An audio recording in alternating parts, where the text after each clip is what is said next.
말 그대로 역대급 캐스팅입니다. 대기업 총수 9명이 한꺼번에 국회에 불려 나와서 증언하는 건 사상 초유의 일이죠. 슈퍼 청문회에 국민의 관심도 높은데 과연 소문난 잔치에 먹을거리도 많았을까요? 양지열 변호사, 최영일 시사평론가와 자세한 얘기 나눠보겠습니다. 두 분 어서 오십시오. 안녕하세요. 안녕하십니까. 지금 잠시 점심시간이라서 정회를 하고 있는데요. 오전 청문회 일단 어떻게 보셨는지 총평부터 한마디씩 들어보고 시작하죠. 뭐 역대급, 슈퍼 이런 이제 수식어가 붙다 보니까 이 뭐 어벤져스 같은데요. 사실 네. 불미스러운 일이죠. 예. 이 역사상 이 재벌 총수, 그것도 재계 순위 상순위에 9명이 이게 한꺼번에 나온 것은 뭐 사상 초유고요. 28년 전 50 청문회를 많이 비교를 하는데 예. 그때만 해도 이런 규모가 아니었습니다. 그렇죠. 그래서 지금 이제 우리나라 역사상 처음 있는 일인데 어쨌든 오전에 좀 워밍업을 했다. 전 이렇게 봤는데요. 어느 정도 워밍업은 됐다 이렇게 보시는 그럼에도 거죠. 불구하고 이 이재용 부회장에게 한 70% 질문이 몰릴 거란 예상은 있었는데 네. 그 이상 지금 집중되고 있는 것 예. 같아요. 그래서 다른 회장님들은 좀 이 여러 가지 뭐 고민이 많이 있겠습니다만 왜 불렀을까 이런 고민을 하고 있을 상황인데 네. 오후와 밤 시간을 좀 기대해 보면 좋을 것 같고요. 그럼에도 불구하고 이 삼성 이재용 부회장의 답변이 너무 천편일률적이다 보니까 그러니까요. 이 지켜보는 국민들은 분노감이 더 커지고 네, 그래서 오전에는 지금 많이 미흡했다고 보여집니다. 삼송무라는 키워드가 또 등장했습니다. 삼성무라고도 하고요. 예. 조금 전에 제가 SNS를 보니까 이재용 부회장 이런 식이면 삼성 면접 떨어진다. 이런 이제 SNS가 많이 돌고 있더군요. 풍자가 돌고 있군요. 네. 삼송구, 삼성과 송구스럽다. 이걸 합한 말이라고 하는데 양지열 변호사는 오전 청문회 어떻게 지켜보셨어요? 저는 이제 그런 부분, 아쉬운 부분들은 이제 말씀을 해주셨으니까 그럼에도 불구하고 좀 얻었던 것들은 있다라고 보이는 게요. 네. 대표적인 게 이재용 회장 같은 경우에는 박 대통령의 독대 과정에서 다른 게 아니라 문화영성과 스포츠 지원에 관한 얘기를 들었다라고 인정을 네네. 했습니다. 물론 그때 본인은 이게 출연을 해달라는 요청도 없었고 기부란 말은 듣지 못해서 무슨 뜻인지 이해할 수 없었다. 말씀하신 것처럼 삼성 면접이었으면 떨어졌을 그런 네. 답안을 하시긴 하셨지만 그런데도 불구하고 삼성은 200억이 넘는 가장 많은 재단 돈을 출연을 했고 네. 그 재단 출연 과정은 어떻게 이루어진 거냐면 정경련을 통해서 이루어진 거 아니겠습니까? 네. 정경련 이승철 부회장이 다른 정권과는 너무나 다르게도 청와대가 세세하게 관여를 해서 지시를 했다라는 예. 얘기를 했습니다. 그러니까 대통령이 불러서 기업 총수들에게 직접적으로 앞으로 어떤 일을 하겠다는 것을 밝혔고 그것을 실행한 것은 대통령을 수호하는 외곽 조직에서 정경련을 통해서 직접적으로 돈을 걷었다. 네. 강제성이 거의 다 입증이 됐다라고 보이고요. 정말 놀라웠던 것은 이제 언론에서도 보도를 했었던 부분이지만 송경식 CJ 회장 같은 경우에는 직접적으로 조은동 수석이 만나서 임경 부회장 물러나라고 퇴진 요구를 했다는 거 아니겠습니까? 이걸 청문회장에서 증언을 청문회장에 한 거예요? 증언을 했고 송경식 회장이 뭐라고 그랬습니까? 군사정권 때는 이런 일이 있었죠라고까지 얘기를 했습니다. 예. 그러니까 얼마나 이게 현재 자유시장 경제 질서에 위반되는 행위를 한 것이냐, 헌법 질서를 파괴했다는 것이 명백하게 드러났고 조양호 회장 같은 경우에도 혹시 조양호 회장이 여러 가지로 피해를 받기 때문에 뭐 네. 굉장히 큰 어떤 얘기를 하지 않을까 했습니다만은 직접 재단 출연과 관련해서는 큰 얘기는 안 했지만 본인도 평창위원장으로부터 물러나는 걸 통보받았다. 네, 압력 그런 수준이 얘기를 아니라 했죠. 그냥 통보받았다. 네. 올림픽 행사라고 하는 건 국가적인 수준의 행사인데 네. 그 일로부터 잘 일하고 있던 사람이 어느 날 갑자기 통보를 받아서 물러나는 그런 상황이었다는 것을 여실히 보여준다는 네. 이 몇 가지 사례들을 건진 것만으로도 오전 청문회 의의를 두고 싶습니다. 양지열 변호사께서 어떻게 하셨는지 저희가 준비한 녹취를 콕콕 집어서 지금 말씀을 해주셨는데요. 이걸 이제 하나씩 뜯어서 네. 좀 보겠습니다. 먼저 아까 말씀하신 대로 오늘 이재용 부회장에게 질문에 뭐 거의 대부분이 쏟아졌는데요. 대통령 독대에서 재단 지원 요청이 있었나 이런 질의가 이제 여러 번 있었는데 좀 답변이 오락가락했습니다. 먼저 황영철 의원 질의에 어떻게 답변했는지 먼저 들어보시죠. 대통령께서 창조 경제에 대해서 말씀하셨고 회장님 건강을 여쭤보셨고 핸드폰 사업에 대해서 말씀하셨다라고 정확히 기억하고 계세요. 2015년 7월달 독대 상황이죠. 예. 그런데 기부와 관련돼서 질문했더니 기억이 없습니다 이렇게 답변하세요. 못 들었던 얘기입니까? 아니면 들을 사실을 기억하고 싶지 않은 겁니까? 아까 분명히 말씀드렸듯이 다른 건 다 기억이 나는데 기부 관련된 것만 기억이 나지 않습니까? 기부라는 단어는 없었습니다. 없었습니까? 예, 그다음에 제가 그 자리에서 나올 때 여기다가 출연을 해달라는 뜻으로 이해를 못했습니다. 사실입니다. 출연을 해달라는 뜻으로 이해를 못했다? 그럼 출연과 관련된 얘기는 언급이 있었습니까? 말씀드렸듯이 문화융성이라는 단어를 쓰셨던 것 같은데 문화융성과 이 스포츠 발전이 아까 말씀하실 때는요 창조 경제 관련된 말씀하셨지 문화 융성이라는 얘기는 말씀 안 하셨어요. 그럼 문화 융성과 관련된 얘기할 때 여기서 문화 융성과 관련된 재단과 설립과 관련된 얘기가 있었습니까 없었습니까? 그런 얘기는 없었고 문화 융성과 스포츠 발전, 체육 발전인지 스포츠 발전인지 이게 우리나라 관광 사업이라든지 경제 발전을 위해서 중요하니까 삼성도 많이 지원을 해달라 이런 말씀은 분명히 계셨습니다. 네. 독도에서 지원해달라 이런 얘기가 있었다고 결국은 얘기를 했는데요. 초반에 이만희 의원도 같은 질문을 했거든요. 맞아요. 여기 독도에서는 재단 기부 이야기 없었다, 못 알아들었다 이런 얘기를 했단 네. 말이죠. 이 이야기도 한번 들어보시죠. 네, 이만희 의원. 그 요청을 받았을 당시에 우리 부회장님께서 이것이 강압적이거나 강요당하고 있다는 생각은 하셨습니까? 사실 당시에 정확히 재단이라든지 출연이라든지 이런 얘기는 안 나왔기 때문에 제가 그 독대 당시에는 무슨 얘기였는지 잘 솔직히 못 알아들었습니다. 많은 국민들께서는 이것이 순수한 선의가 아니라 그룹의 안정적인 승계권, 경영권 승계 등을 포함한 모종의 이득에 대한 대가가 아닌가 하는 의혹을 가지고 있습니다. 여기에 대한 입장은 뭡니까? 저희한테 사회 각 분야에서 많은 지원 요청, 뭐 문화, 스포츠 포함해서 여러 각계각면에서 들어오고 있습니다. 저희는 단 한 번도 뭐를 바란다든지 무슨 반대급부를 요구하면서 출연을 했다든지 지원을 한 적은 없습니다. 이 건도 마찬가지입니다. 네, 저렇게 출연하거나 지원한 적은 없다 얘기를 했다가 이게 황영철 의원이 계속 꼬치꼬치 물으니까 네. 이제 나중에는 지원한 게 있다 이렇게 이제 말이 바뀐 거거든요. 그렇죠. 이렇게 허점을 파고드는 질문이 계속 이어지다 보니 이렇게 답변이 또 술술 나오기도 하다. 그래서 오전에 제가 워밍업이라고 말씀드렸잖아요. 예. 이제 한 2시간 반 정도 한 겁니다. 근데 이게 오늘 자정까지 갑니다. 같은 질문이 계속 여러 의원들로부터 여러 각도로 나오게 되는데 사실은 처음에 얘기할 때는 창조경제 얘기하고요. 그다음에 출연 없었고 돈 얘기는 없었고 기부도 없었고 재단 얘기 없었다라고 하지만 뒤로 가니까 결국은 지원 요청이 있었다. 이 지원이라는 게 결국 기업에게 대통령이 지원해라. 이거는 뭐 이 자금으로 연결될 가능성이 높은 거 아닙니까? 그러니까 이런 말들이 꼬이게 되는데요. 오전에 보시면 처음에 굉장히 재밌게 제가 본 것이 네. 이재용 부회장이 흔들리는 시점이 있어요. 예. 그러니까 박영선 의원이 이제 두 번째로 질문을 시작하면서 자, 1995년에 부친인 이건희 회장으로부터 60억을 상속받았죠. 예. 그리고 나서 지금 현재 자산이 얼마죠? 모른다고 얘기를 해요. 그때 동공이 좀 네, 흔들렸죠. 8조라고 알려줍니다. 동공 지진이라고 요즘 예. 얘기하는데 8조라고 알려주면서 그럼 세금 얼마 냈습니까? 이때 조금 혼란이 왔던 것 같아요. 세금 문제에 대해서. 두 번째로는 이제 최순실 씨를 아십니까? 이렇게 물어봤으면 아마 모릅니다. 네. 뭐 언론 지상을 통해서 알았습니다.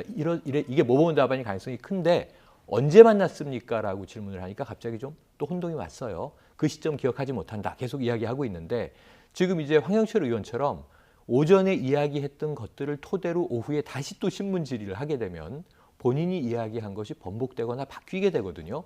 이런 데서 아마 의원들이 상당히 좀 득점 포인트를 올릴 준비를 지금 또 점심시간 동안 하고 있지 않을까. 밤까지 지켜보면 여러 가지 새로운 사실이 좀 더 나올 것 같습니다. 그러니까요. 예, 이미 지금 이재용 부회장 같은 경우는 뭔가 하나 말실수를 한 게 있어요. 조금 전에 나온 녹취에서는 뭐가 있냐면요. 사회 각 분야로부터 삼성이 많은 지원 요청을 받고 있지만 맞아요. 한 번도 대가를 바라고 뭔가를 해준 적이 없다라고 했는데 대법원이 그렇습니다. 대통령에 대해서는 다르게 보고 있거든요. 예. 대통령은 모든 행정에 관한 권한을 가지고 있는 사람이기 때문에 이 사람에 대해서 뭔가를 기부를 할 때는 그 자체만으로도 그 위치에 따라서 대가 관계가 있다고 볼 수밖에 없다는 판례가 있어요. 그러니까 저렇게 사회 각 분야와 대통령을 대등선상에서 놓고 얘기를 해버리면 이 자체가 말이 안 맞는 얘기가 되는 거죠. 예. 오늘 뭐 여러 가지 질의 중에서 국민연금 관련 질문도 네. 있었는데 사실 국민연금이라고 하는 게 국민들이 노후를 위해서 이렇게 준비해서 알뜰살뜰 모으는 자금이라서 이 부분을 건드린 게 국민 감정을 많이 자극한 부분이 아닌가 싶은데 여기에 대한 질의도 있었는데 박영선 의원이 홍완선 본부장 만나셨냐 그랬더니 그쪽에서 요청이 있어서 만났다. 뭐 이렇게 얘기하면서 이제 또 넘어가는 그런 대답들이 있었거든요. 이 부분 네. 질의응답은 어떻게 보셨어요? 그러니까 이 부회장이 삼성의 부회장이 아무나 만나지 않는 건 우리가 다 알고 있는 주지의 사실이죠. 그런데 국민연금의 실무자가 만나자고 연락이 오면 만나주느냐 이렇게 예. 질의가 시작이 됐어요. 근데 우리 회사의 이제 대주주기 때문에 중요한 이제 주주고 투자를 해준 분이라 만났다 이렇게 얘기를 합니다. 핵심은 뭐냐면요. 삼성물산과 제일모직이 합병을 했는데 합병 비율이 1대 0.35로 이게 문제가 많다라는 지적이 있었어요. 예. 의결권 자문사들은 이거 안 된다라고 얘기했고 엘리언 매니지먼트라는 회사는 소송까지 제기했습니다. 그런데도 법원이 이제 삼성의 손을 들어줬고 합병이 됐죠. 근데 그 이유가 뭐였냐면 대주주인 국민연금이 이 합병에 동의한다, 동의했기 때문이에요.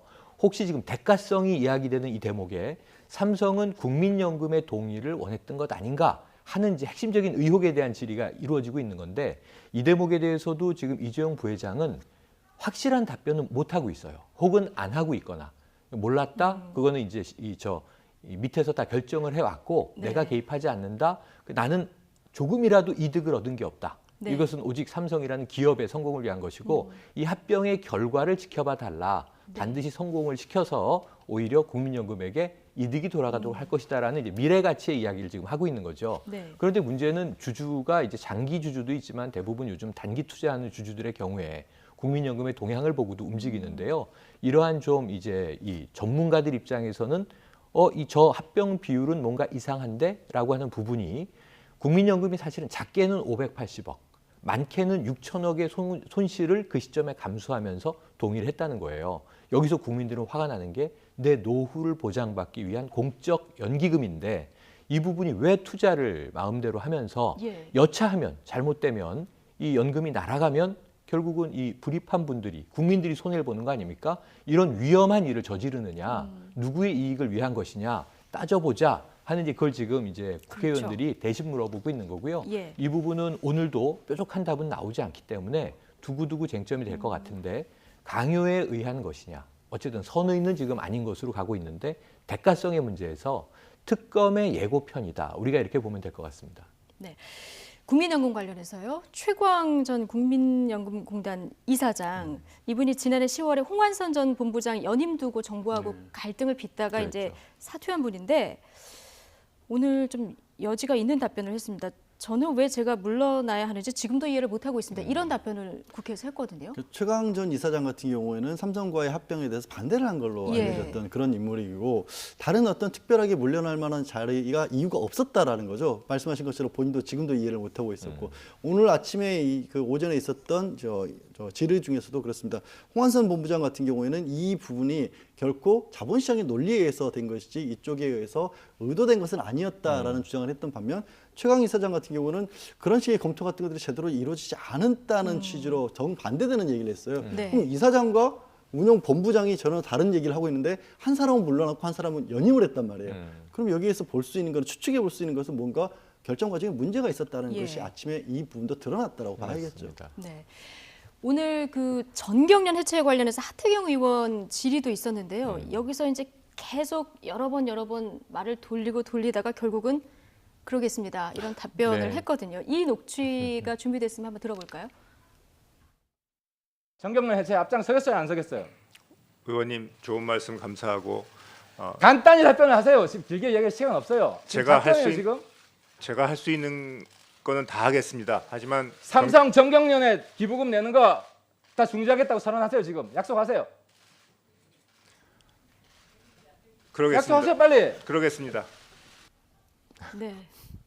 마지막에 네. 마지못해서 압박을 당해서 그렇습니다. 얘기를 하네요. 대답을 사실 하네요. 이전에 안민석 의원은 무슨 얘기를 하냐면요. 예. 정경유착의 고리를 끊겠다고 이 자리에서 약속하라 같은 얘기를 합니다. 계속 그 단답형으로 답하면 되거든요. 근데 거기에 대해서 국민께 송구하고 지켜봐 주시면 앞으로 좋은 회사로 예. 만들고 이러니까 네. 안민석 의원이 옆에 SK 최태원 회장에게 물어봐요. 네. 그러니까 최태원 회장이 제가 있는 한 최선을 다하겠습니다. 이렇게 단답형으로 얘기를 하거든요. 예. 그런데 하태경 의원은 이제 정경련 문제인데 예. 결국 저렇게 압박을 해서 마지막에 그러겠습니다라는 답을 얻어냈는데 속보는 나왔습니다. 삼성 앞으로 정경련 활동 중지 선언. 네, 이건 사실 예. 좀 의미 있는 거고요. 이끌어냈다고 네네. 이 볼수 있지 부분에서 뭐 않을까요? 이승철 지금 정경련 상근 부회장도 나와서 예. 굉장히 엉뚱하게 저 촛불 집회 나가본 분 손 드세요. 그래도 혼자 손 들었는데 안민석 의원이 재벌 아니시잖아요. 왜 손 드세요? 이렇게 얘기를 했는데 네. 아주 좀 이 재미있는 상황이 연출됐죠. 그런데 이승철 부회장은 청와대에 세세한 지시가 있었음을 증언을 하고 있어요. 지금 이 결과 제가 보기엔 오늘 이 청문회에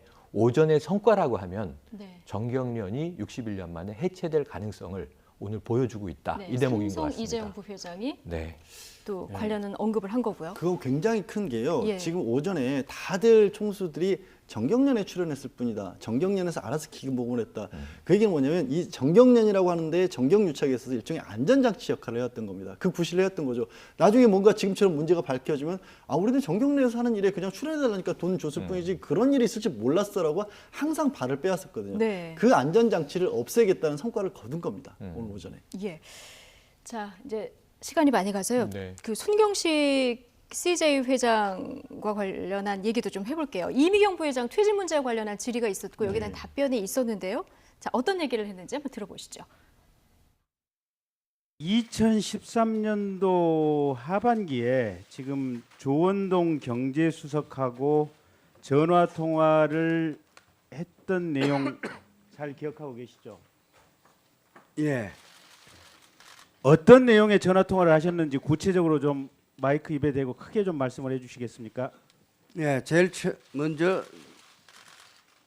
연락했던 거는 전화가 아니고 좀 만나자 그래서 직접 만났습니다.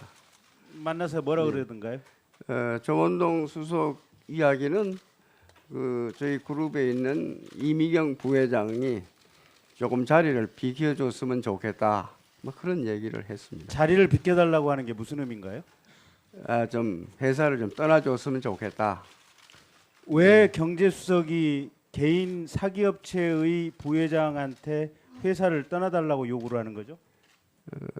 그날 조 수석 말은 대통령 말씀이라고 저한테 전했습니다. 대통령이 그런 권한이 있는가요? 저는 뭐 그렇게는 생각을 안 합니다만. 근데 왜 대통령이 그런 요구를 함부로 하는 거죠? 우선 그 말 자체에 대해서 저는 처음에 좀 의아했습니다. 당사자인 이미경 부회장이 대통령께서 그런 말씀하실 리가 없다고. 그래서 그러면 자기가 조수석 얘기를 자기도 좀 들어봤으면 좋겠다. 막 그렇게 해서 제가 전화를 걸었던 것입니다. 그러니까 조원동 전 경제수석이 네. 먼저 만나자 그래서 만났고 여기서 이미경 부회장의 사퇴 문제가 나왔고 네. 이게 이제 조 수석은 대통령이 되시다 이런 얘기를 했다는 건데 이런 사실 의혹이나 증언이 있어 왔지만 이렇게 청문회장에서 이렇게 증언한 건 좀 의미 있는 일이다 이렇게 볼 수 있지 않을까요? 그렇죠. 초반에 말씀드린 것처럼 이거는 기업의 창의를 존중한다는 헌법 정신에 정면으로 위반되는 거고 자유시장 경제 질서에도 반하는 것이고요.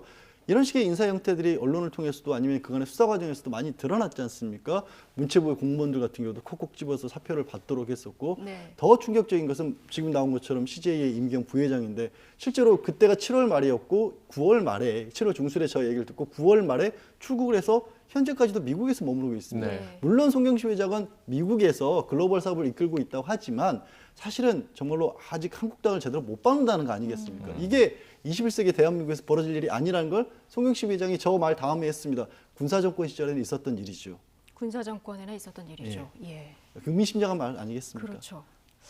참 50 청문회 때 있었으면 또 네. 혹시나 이해가 그렇죠. 갈 수도 있었던 이 대목으로는 예. 강요는 명확해지는 것 같아요. 이게 뇌물죄 여부, 대가성 여부는 이제 계속 더 오후 밤까지 지켜봐야겠습니다만 오늘 오전에는 적어도 청와대를 중심으로 해서 강요가 이번 있었다. 정부의 강요가 기업들에게 가해진 건 사실이다. 네. 이것까지는 확인이 되는 것 같습니다. 예. 지금 오전 그 청문회 내용 중에서 또 하나 주목되는 것이 평창 동계올림픽 조직위원장 이 사퇴 압력이 있었는지 조양호 한진 회장에게 질의가 있었거든요. 이만희 의원의 질의가 있었는데요. 어떻게 답변했는지 한번 들어보시죠. 지난 5월 2일 김종덕 전 문체부 장관으로부터 사퇴해달라는 압력을 받은 사실이 있습니까? 사퇴하라는 통보를 받았습니다. 그 이유를 물어보셨습니까? 물어보지 않았습니다. 저는 그 우리 이 한진그룹의 조양호 회장님께서 그 누구보다도 그 올림픽의 성공을 위해서 열정적으로 일했음에도 불구하고 미루어 짐작한 데는 최순실 등을 포함한 여러 재단과 스포츠 재단, 블루케이 등의 업체 등과의 불편한 관계로 인해서 그 자리에서 물러난 것으로 알고 있는데 그렇게 이해해도 되겠습니까? 저는 실질적으로 그런 얘기를 최근에 신문지상에서만 알았기 때문에 정확하게 대답을 할 수가 없습니다. 네, 압력이 있었냐, 여기에 통보받았다 이런 답변이었습니다. 네. 어떻게 해석할 수 있을까요? 그 압력보다 더 심한 경우인 그렇죠. 거죠. 네. 아까 최영일 평론가 말씀하신 것처럼 강요의 수준이 아닌 거죠. 이거는 그나마 뭐 이렇게 압력을 가해서 자발적으로 물러나는 것도 아니고 그냥 바로 쫓아냈다라는 얘기 아니겠습니까? 그렇죠. 그나마 이제 조양호 한진 회장 같은 경우는 뭐 연세도 있으시고 이런 경험들이 많으셔서 그런지 왜 그랬는지에 대해서는 이제 아주 말씀을 언론을 통해서 얘기만 들은 것보지 나는 왜 그런지는 아예 모르겠다라고 말을 흐렸죠. 예. 우리 오후까지 계속 되면은 네. 50 청문회 때 사실 정주영 회장이 내가 살려고 냈다 이런 폭탄 발언하지 않았습니까? 맞습니다. 이런 혹시 증언이 이제 질의가 계속 되다 보면 나올 수도 있을까요? 가능성이 높습니다. 아, 지금 높다고 오전에 보시나요? 보면요. 우선 이재용 부회장은 철저하게 이 법무팀의 이 조력을 받고 나온 것 같아요. 네. 그래서 예 혹은 아니요 답변을 하지 않아요. 예나 아니요로 답변했을 때 마지막에 예. 이게 번복되면 위증이 될 가능성이 있고 예. 굉장히 걸리기가 쉬운 답변입니다. 단답이지만. 국민들 입장에서는 굉장히 네. 답답합니다. 그래서 그게 계속 송구스럽습니다. 좋은 예. 회사 만들겠습니다. 다시 이런 일에 연루되지 않도록 하겠습니다. 요 모범 답변을 앵무새처럼 반복하고 있거든요. 네. 그런데 이게 여러 질문이 누적되면 끝에 결국은 빈틈이 생길 여지가 하나 있는 거고요. 그 외에 또 지금 삼성전자는 아까 이야기한 국민연금 등등 또 가장 많은 지원을 했던 이유 이런 것들 계속 추궁받을 거고 또 아마 의원들마다 한 방을 준비하고 있을 거예요. 끝까지 지켜봐야 될 것 같은데 예. 지금 잠깐 나온 조양호 회장 같은 경우가 지금 답변을 보시면 앞부분은 모범 답안이에요. 자, 통보받아서 그럼 그만뒀는데 예. 이유를 물어보셨습니까? 안 물어봤습니다. 네. 그럼 이런 사안으로 밀려난 걸로 알고 있는데 어떻게 생각하십니까? 자, 신문지상을 통해서 알았다. 이게 모범 답안인데 뒤에 저는 대답할 수 없다 이렇게 얘기하거든요. 이게 잠시 후에 본물이 터지면 여러 가지 좀 안에 내재돼 있던 억울함이 토로될 수 있거든요. 예. 결국 억울한 이제 부분이 분명히 있겠죠. 예. 의원들이 답변을 끌어내는 부분인데 처음에는 국민들이 좀 불편한 것이 회장님, 부회장님 이런 호칭을 하거든요. 네. 그냥 암흑의 증인 이렇게 하는 게 맞습니다. 그럼에도 불구하고 어떤 의원은 질타를 해서 압박을 하는 의원이 있고요. 어떤 의원은 굉장히 예우를 해주면서 예. 구슬러서 답변을 말을 끌어내는 끌어내려고 경우가 하시는 있는데 의원들도 있고요. 이게 다 고령이잖아요. 이재용 부회장이나 최태원 회장 정도까지만 60년대생이고 다 고령들이 많은데 아마 장시간 버티긴 쉽지 않을 것이고요. 저녁 무렵에서 밤으로 넘어가는 시간에는 핵심 증언들이 돌발적으로 예. 의도하지 않았으나 네. 빗장이 열리면서 터져나올 가능성이 있어서 예. 저는 좀 오늘 밤 시간을 주목해 기대를 보도록 하겠습니다. 보시는군요. 네. 오늘은 일단 뭐 대기업 총수들 다 한 자리에 모였는데 그렇죠. 이제 문제는 내일입니다. 최순실 청문회인데 최순실 씨도 안 나올 것 같은 뭐 핵심 증인들 다 안 나올 것 같은 전망이 나오는데요. 자, 내일 상황도 좀 지켜봐야 될 것 같습니다. 자, 양지열 변호사 그리고 최영일 시사평론가와 얘기 나눠봤습니다. 고맙습니다. 고맙습니다. 고맙습니다.